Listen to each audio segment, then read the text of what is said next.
Hello, j'espère que vous allez bien. Aujourd'hui, je vais m'adresser aux femmes mariées qui trompent leur époux. On se voit tout de suite.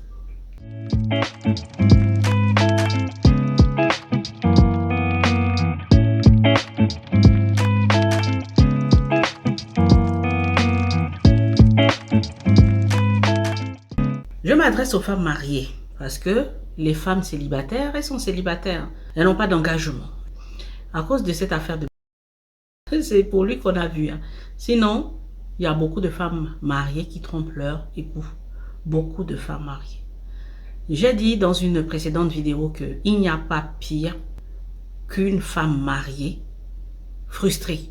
Elle se dit qu'elle n'est pas heureuse dans son mariage. Elle va faire trois choses susceptibles. Une, elle va tromper son mari. Deux, elle peut aller chez un féticheur pour régler son problème.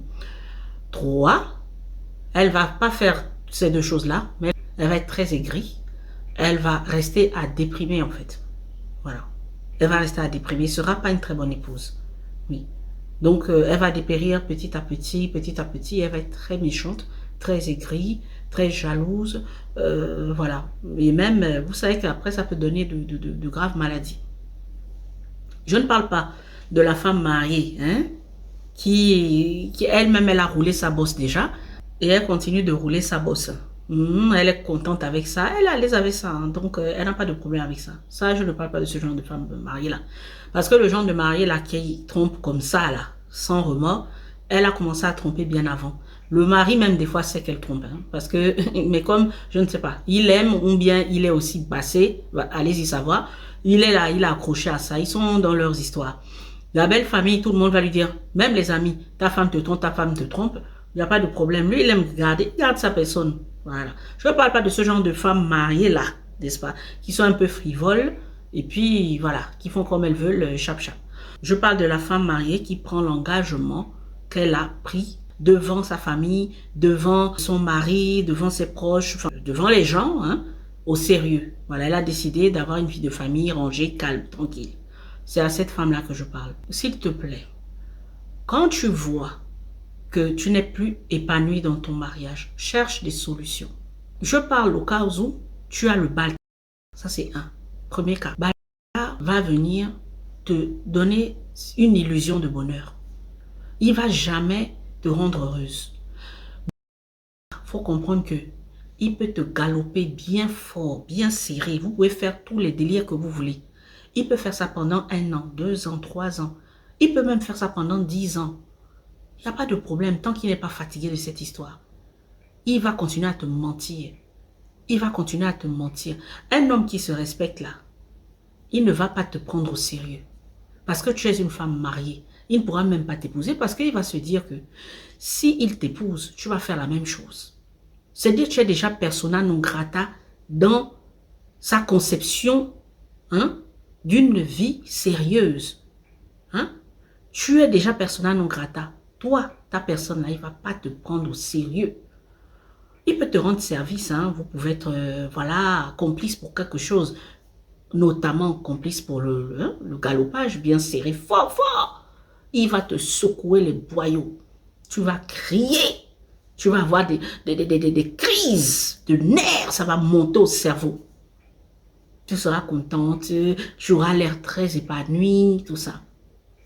Il ne va rien faire de bon avec toi après. Quand tu auras besoin qu'il te console, quand tu auras des choses, tu voudras te confier par rapport à tes enfants, tout ça, il peut t'écouter un peu, mais il s'en fiche. Il ne va pas te prendre au sérieux. Tu n'auras, en tout cas, tu n'auras pas ce que tu veux avec lui. Tu ne seras pas comblé. C'est une illusion. Et tu vas voir qu'en fait, il t'a bercé d'illusions, en fait, ou toi-même, tu t'es bercé d'illusions. Ce que ça va faire, c'est que si la relation continue, tu vas vouloir maintenant interférer dans sa vie de couple. Tu vas te comporter comme une chisa. Donc, ne va pas suivre le bal qui est dehors. Toutes les femmes mariées, est-ce que vous pouvez me citer des exemples de bal qui vous ont épousé après? Vous avez quitté votre mari et puis le gars vous a épousé. Est-ce que ça existe? Ça n'existe pas. Un homme qui se respecte. En tout cas, si tu veux faire du sérieux là, Il ne va jamais te prendre au sérieux. Il va se souvenir que tu étais la femme de quelqu'un. En tout cas, ça peut durer un temps. Hein. Après, il va te jeter. Très, très, très, très sérieusement. Il ne pourra pas s'amuser à prendre quelqu'un d'aussi infidèle que toi, aussi déloyal que toi, dans son foyer. Non, tu es bonne à mettre dans le lit pour un certain temps, mais pas dans son lit conjugal. C'est faux. En tout cas, la femme qu'un homme épouse là, il cherche une femme hein, en qui il pourra avoir confiance. Il recherche sa stabilité. Même si lui-même, il n'est pas stable. Même si lui-même, il fait des gauches-droites ici et là. Lui, il veut sa stabilité. C'est ça qui compte pour lui. Donc, il faut comprendre correctement que ton bal ne va t'emmener nulle part. Tu es juste en train de te souiller, te dévaloriser. Je dis ça pourquoi? Parce que lorsque ça va terminer, ça va finir avec bal, tu vas te rendre compte que tu es dévalorisé, tu te sens diminué. Tu vas avoir des remords. Tu vas te sentir sali. Tu vas comprendre que tu t'es bercé d'illusions. C'est la désillusion en fait. Hein? Une femme qui a pris un engagement avec un homme pour le mariage doit rester digne. Je ne parle pas de... Je ne suis même pas en train de parler de religion, je ne prêche pas l'évangile ou quoi que ce soit. Je le dis parce que psychologiquement, ça pollue beaucoup les femmes, énormément.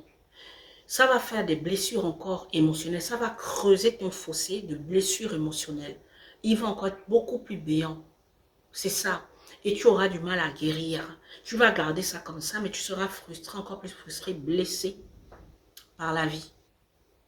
Tu vas commencer à détester ton mari.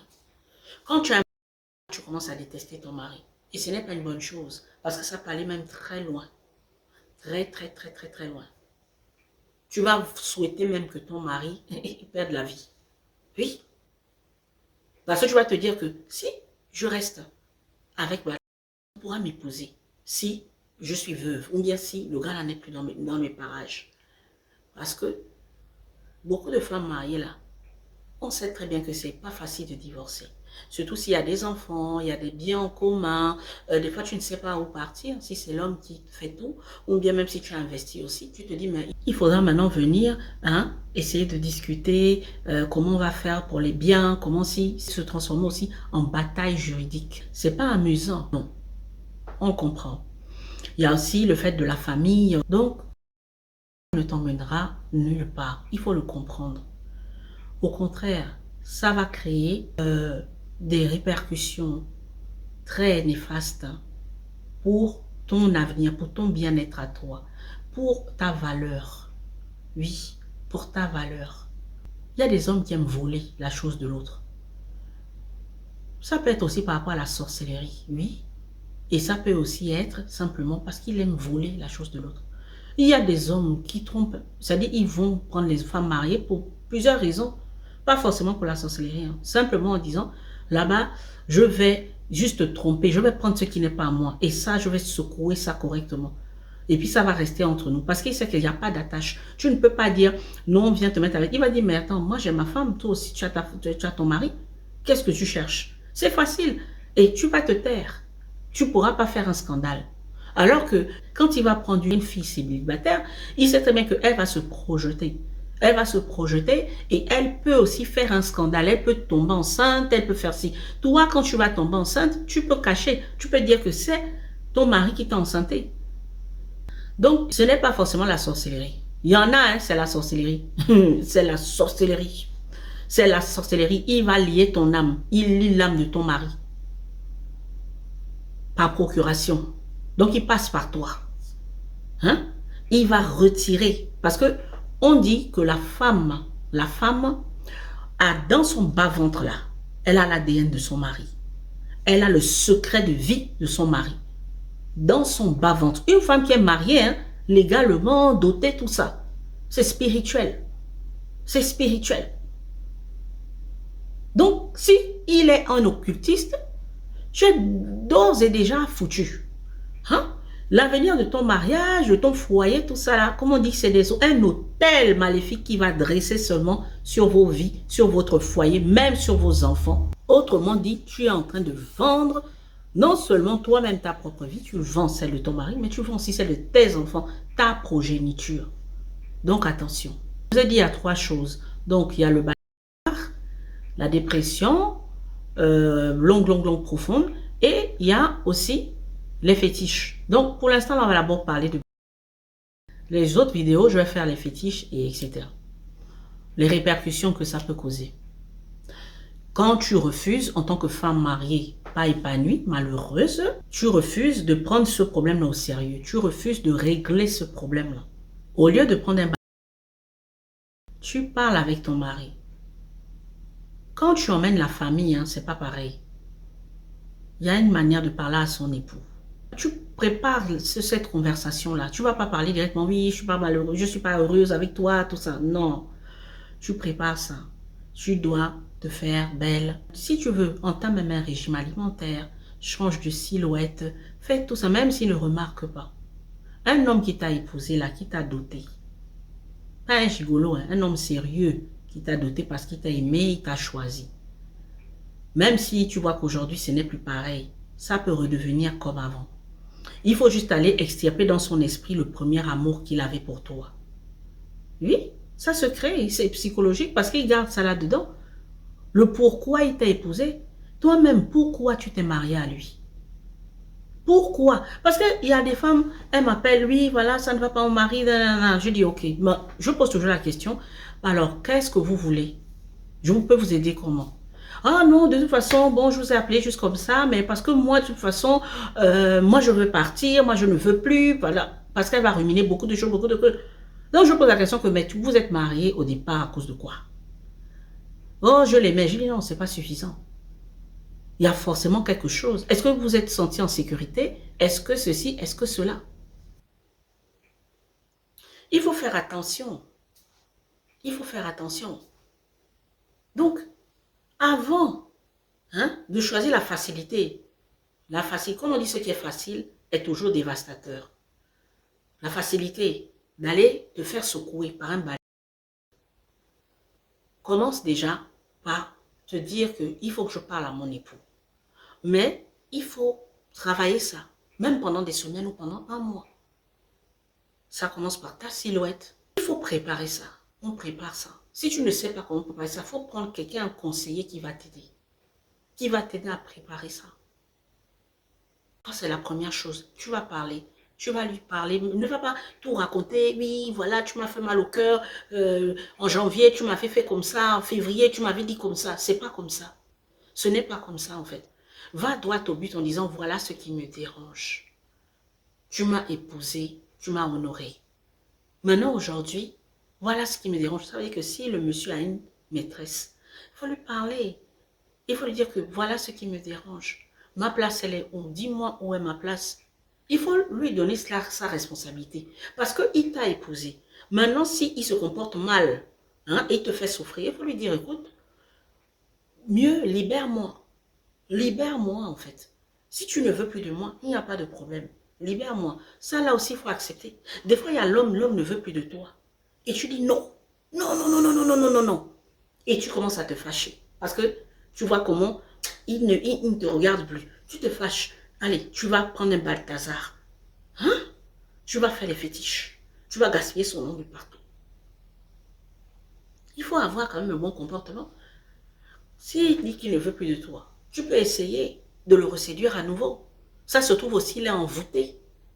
Donc, il y a plusieurs facteurs comme ça. Mais en sachant que tu es dans le royaume, tu es marié, tu es dans la maison du monsieur. Vous vivez ensemble, légalement. Tu as un certain pouvoir psychologique et spirituel et même physique sur lui. Tu as un certain pouvoir. Oui. Sauf que ce n'est pas quelque chose que nos mamans nous ont appris, ce n'est pas quelque chose qu'on a appris à l'école, non. Non. Mais ça existe. Ça existe.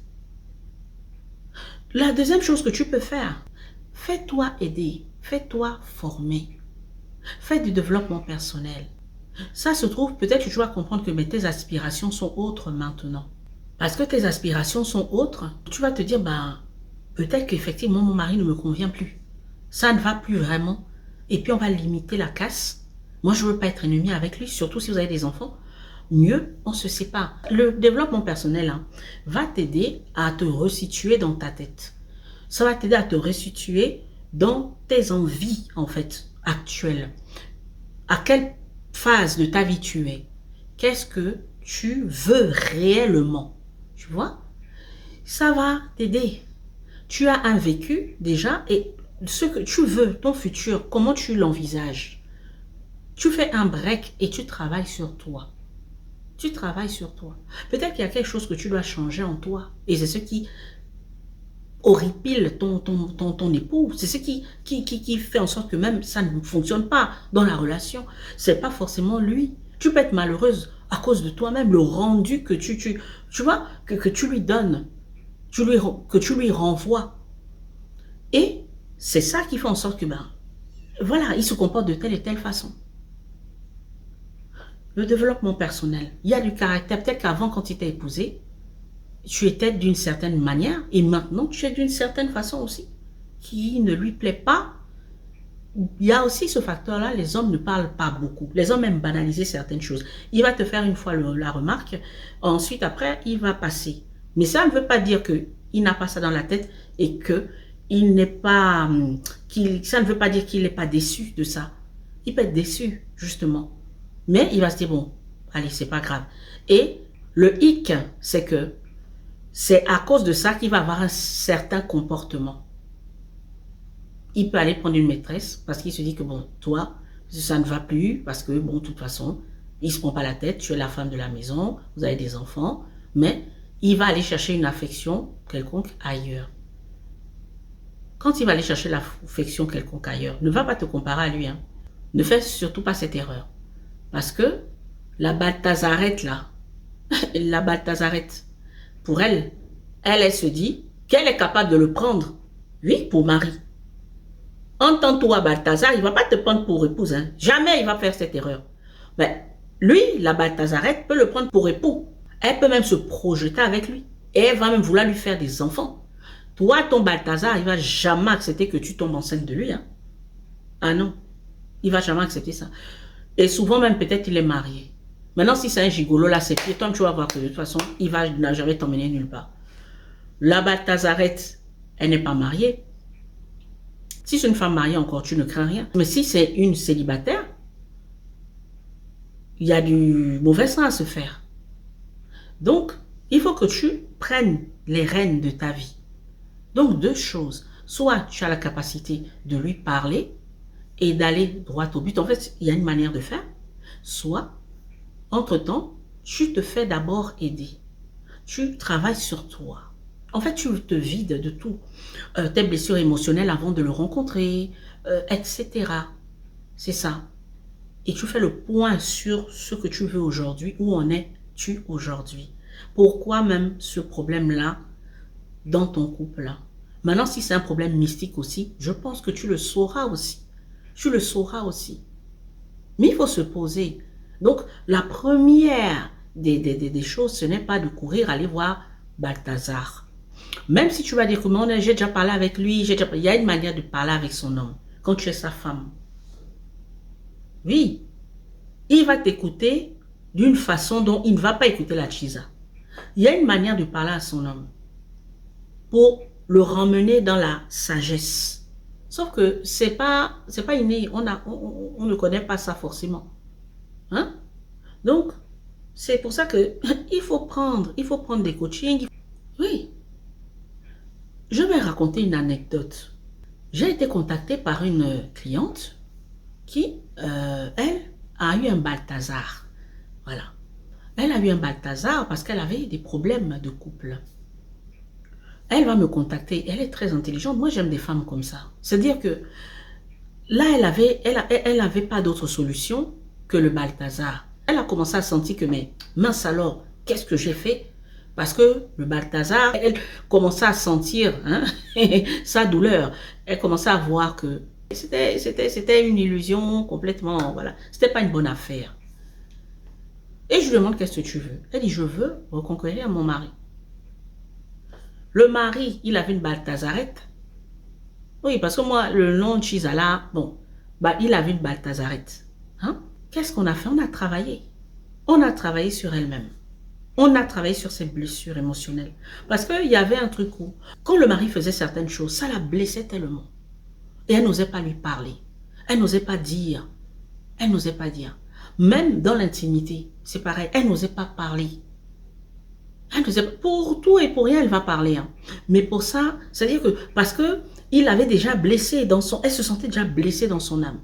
Donc, il y a des choses qui la touchaient tellement qu'elle n'osait pas parler. Elle disait, ça ne sert à rien, il ne va pas comprendre. Ça ne sert à rien, il ne va pas comprendre. Et c'est vrai qu'elle avait déjà essayé, il ne comprenait pas. Quand on a travaillé sur elle-même, ça a pris quelques temps, on a travaillé sur elle-même. Elle a pris du temps pour ça. Elle a arrêté la relation avec Balthazar. Elle s'en est sentie mieux. Déjà, il fallait qu'elle guérisse de cette relation-là parce que ça l'avait vraiment... Voilà. Une femme, hein, une femme qui veut une vie de foyer, une vie stable, elle n'est pas contente hein, de tromper son mari. Elle ne le fait pas avec plaisir. Hein. Je dis, il ne faut pas confondre. Il y en a, elles connaissent leurs choses et elle-même, elle fait ça parce que voilà, hein, elle est bien dans son game. Mais une personne qui veut vraiment une stabilité et qui veut vivre dans la sincérité, elle n'est pas contente de le faire. Elle ne le fait pas avec plaisir. Elle a réglé son problème. Elle a réglé. Le mari n'a pas su qu'il y avait Balthazar. Bon, elle m'a posé la question de savoir si, est-ce qu'elle peut aller dire au mari qu'il y a Balthazar. Je lui ai dit, ne dis pas au mari qu'il y a Balthazar. Parce que si je dis au mari qu'il y a Balthazar, avec tout ce que vous avez, c'est-à-dire c'est le mari maintenant qui devra travailler sur lui. Parce qu'il va tellement être... L'homme pardonne difficilement l'infidélité de la femme. Oui, l'homme pardonne difficilement l'infidélité de la femme. Donc, je lui ai dit, ne va pas dire, s'il te plaît, ne dis rien. Hein? Tais-toi, ne dis rien. Ne dis rien parce que ça va vous séparer, tout simplement. Hein? Voilà, ça va vous séparer. Et l'homme avait fait certains efforts. Il avait fait certains efforts, mais son homme est assez rigide. Voilà. Si ça aurait été un homme qui est assez ouvert d'esprit, voilà, non, c'est vraiment quelqu'un qui est assez rigide. Et ça, c'est quelque chose qui allait vraiment profondément le blesser. Et il n'allait pas comprendre. Il n'allait même pas se donner la peine de comprendre. Parce qu'il devait être tellement blessé que ça ne devait même pas laisser d'ouverture à une compréhension quelconque ou à une empathie quelconque. Non. Donc, ça ne servait à rien qu'elle lui dise. Voilà. Donc, son problème de couple s'est réglé. Son problème de couple s'est réglé. Voilà. L'homme même a arrêté avec la Balthazarette. Bon, maintenant, est-ce qu'il continue de temps en temps un peu? Mais même s'il continue, ce n'est plus aussi flagrant parce qu'ils étaient arrivés au point où l'homme voulait imposer maintenant la Balthazarette. Voilà. Donc, quand il partait là-bas, il n'avait pas besoin de dire, il s'en foutait en fait. Oui, il rentrait à des heures, voilà, ou des fois il découchait clairement, et il faut le dire. Ils étaient arrivés à un point comme ça. Aujourd'hui, ils sont mariés à la maison. Ils ont réglé leurs problèmes. Voilà. Peut-être que Balthazarette est là, mais Balthazarette, c'est en plein jour, vite fait, chap-chap, peut-être au bureau, comme Balthazar lui-même il fait là. Mais sinon, voilà, elle est comblée. Son mari la comprend. Voilà. Elle est tranquille, elle est comblée. Parce qu'elle a pris le temps hein, de réfléchir et de trouver une solution adéquate. N'est-ce pas? Maintenant, si son mari était chrétien, j'aurais peut-être dit, oui, je ne sais pas, je peux dire seulement que chrétien, parce que même s'il est musulman, bon, je ne sais pas si le musulman, enfin, en tout cas, s'il était chrétien, j'aurais dit, bon, tu peux essayer de dire, parce que normalement, le chrétien, il a l'obligation hein, de pardonner sa femme. Il a l'obligation. Maintenant, après, vous allez me dire que c'est pas évident, c'est pas forcé. Maintenant, c'est à chacun avec sa foi, n'est-ce pas? Mais là, c'était pas le cas. Pour ceux qui viendraient dire, ouais, il faut toujours de la vérité, tout ça. Mais la vérité, est-ce qu'il y en a qui aiment entendre la vérité? Il y en a aussi qui n'aiment pas entendre la vérité. Il y en a même qui vont dire, pourquoi tu m'as dit ça? Mieux, fallait garder ça pour toi, fallait pas me le dire. Ben, c'est ça aussi. Donc, ça dépend de la maturité de chacun. Donc, à quoi ça servait? Bon, bref, tout ça pour dire que, femme mariée, ne restez pas dans les problèmes, ne restez pas dans ce genre de trucs. Sortez de là. Toi qui as Balthazar, laisse Balthazar. Balthazar hein, ne va faire que te perdre ton temps. Il te souille davantage. Et tu souilles ton foyer. Tu souilles ton foyer. C'est un mariage, hein, n'est-ce pas? C'est un mariage. Sinon, divorce. Demande le divorce. C'est par toi. Oui, je dis ça. C'est par toi. Sincèrement, hein, Prends tes responsabilités. Prends ton courage à deux mains. Sois une femme. Sépare-toi. Dis, stop, je ne veux plus. Il y en a qui le font. Elles sont pas mortes. Oui, elles ont dit, je préfère ne avoir personne, au moins j'ai la paix. Au moins je me sens mieux. Donc, soit tu fais ça, mais il faut arrêter. Balthazar, arrête avec Balthazar. Balthazar ne t'emmènera nulle part. Tu vas finir par pleurer après. Il y a des doyennes. Si tu as suivi une amie doyenne, elle qui a l'habitude de faire ça, il y a des doyennes. Hein. Elle est dans son game. Elle est dans son game. Elle fait ça. Il n'y a pas de problème. Balthazar, qui t'a trouvé un autre Balthazar. Elle n'a pas le temps. Mais toi, attention, tu vas te brûler les ailes. Tu vas te brûler les ailes. Ce n'est pas tout le monde qui arrive. Attention. Tu vas prendre ton argent, tu donnes aussi à Balthazar en question. C'est bon, quoi que Balthazar, celui-là, il avait l'argent. Bon, le Balthazar fauché. Hein?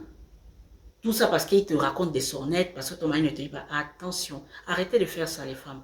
Prenez vos responsabilités. Prenez vos responsabilités. Oui, quand je t'ai marié là, oui, si ça ne va plus, il faut quitter la relation. Quitte la relation, ma soeur. Quitte la relation. Quitte, si tu vois que... Sinon, arrange. Si tu vois que tu ne veux plus, des fois tu n'aimes plus la personne, il faut quitter. Libère-toi. Parce que c'est un engagement. C'est comme si tu avais une chaîne au pied. Brise la chaîne là. Libère-toi. Sois libre comme un papillon. Mais faire ce que tu fais là avec Balthazar, oh, dans le foyer là, tu auras des répercussions terribles pour ton avenir et celui de tes enfants.